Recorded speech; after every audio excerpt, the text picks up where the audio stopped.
guys, it's Cheryl, and today I'm here to bring you my review of The Devouring Grey. So The Devouring Grey is an incredibly atmospheric book. It takes place in a town called the Four Paths, and in this town, the four founding families, they caged away this monster that was terrifying the town, or terrorizing the town, and they sacrificed themselves to do it.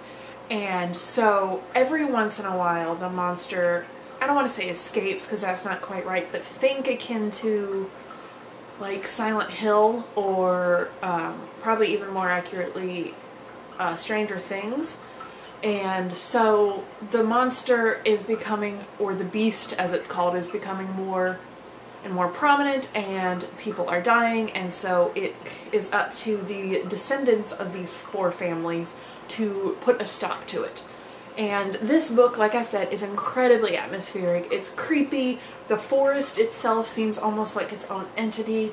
It's got just a very dark vibe, and I will say that's what drew me to this book and kept me reading probably more than the story itself. I did like these characters. I found them to be flawed, but in a very realistic and believable way, and I really enjoyed seeing their character dynamics work because a few of the characters had a backstory or already had history with each other, and what I appreciated is that through all of the events in the story, in the plot of the story, those previous feelings didn't necessarily go away. It wasn't just, oh, we've hit the plot, now let's all work together and be best friends. Like, it felt very realistic in the way the characters interacted and felt with each other based on what was happening currently and what had happened in the past, which I liked. So like I said, this book follows the descendants of the four families, one of which has just moved back into town after a personal tragedy, and she has to find her way of fitting into this town where everyone knows who she is already and has preconceived notions. She's already dealing with grief and from a mother who's very distant from her, and already all of this baggage essentially that she has.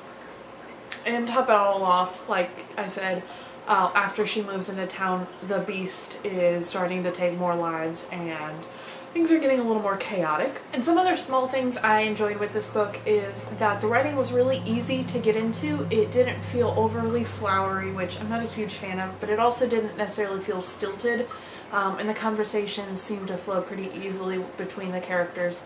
I also appreciated that with character descriptions, she made a point, or the author made a point to, instead of just describing the people of color as such, she made a point to describe when one of the characters walks in and all the other characters recognize her or look at her and say, this white girl stood up.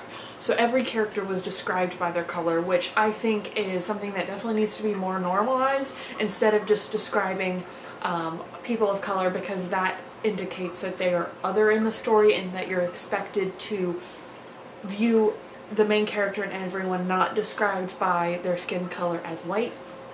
So it was a very easy way to normalize that. I enjoyed that quite a few of the characters fell in the LGBTQ plus spectrum.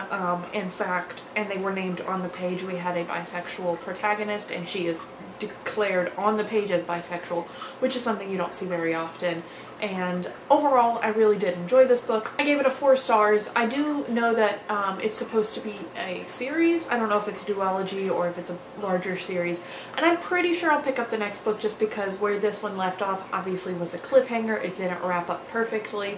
And so I'm looking forward to the next book. I think this is a book that you definitely benefit from reading around Halloween if spooky things are your jam, because like I said, it's very atmospheric. Now if you like creepy things year round, go for it, but I think that the atmosphere and the general vibe of this book works really well come fall / Halloween. But anyway, those are my general thoughts on The Devouring Grey. Let me know if you guys have read this book, and leave me a comment down below telling me how you feel about it, or what made you not like it, what made you like it, etc. And I will see all of you guys in my next video. Bye!